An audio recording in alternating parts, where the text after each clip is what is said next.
In this video, I'm going to give you 10 tips to allow you to use your DJI Neo to record your action sports adventures. And we're going to use biking and mountain biking as an example. But any kind of trail running, snowboarding, skiing, fast action sports, skateboarding, this will apply. So the DJI Neo is very good because it's cheap and it is quite fast and it follows you closely, so that it can do even better than the Mini 4 Pro, the Mavic, or the Air.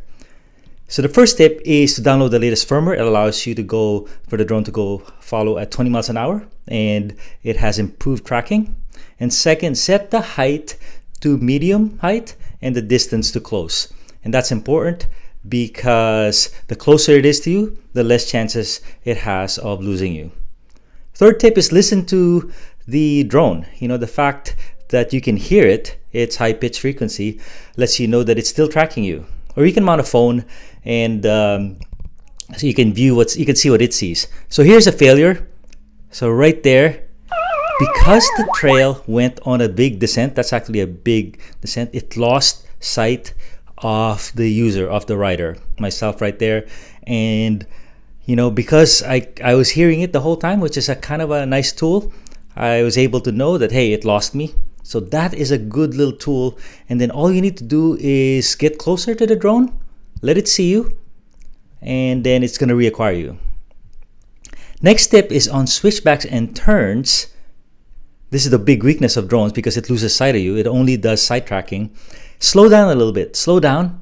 And so until it gets close to you, you can hear it get close to you.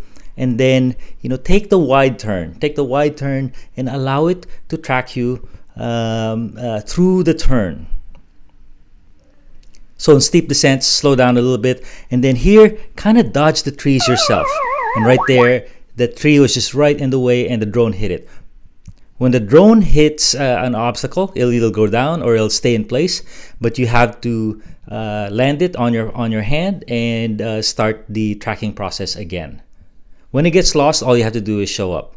But here, look at this footage. This footage is unbelievable. Never been captured on a camera or a drone until this DJI Neo. And right there, again, is a big descent. The DJI doesn't like to do big descents. It likes to keep its altitude. And so it has a tendency to lose you. As a rider, I should have slowed down. And here is a corner that's quick. Coming up, two quick right-handers, and I'm going a little too fast, and I left the frame, and it was not close enough for me. So that's another tip. Slow down in corners where it's pretty wide.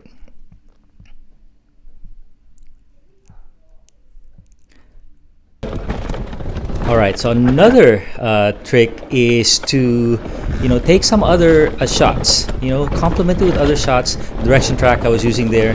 I have a GoPro here, so intermix your footage with the drone footage and other cameras, and it makes for more exciting video. Here I'm using a circle, so mix them all together. Another tip is worry about high winds and low light. So those are a problem. High winds can knock your drone out of its tracking, and then it's gonna get lost. Also, wear bright clothing or clothing that's high contrast from the surroundings that you have, because it works on tracking you visually. So the more contrast you have with your surroundings, the better.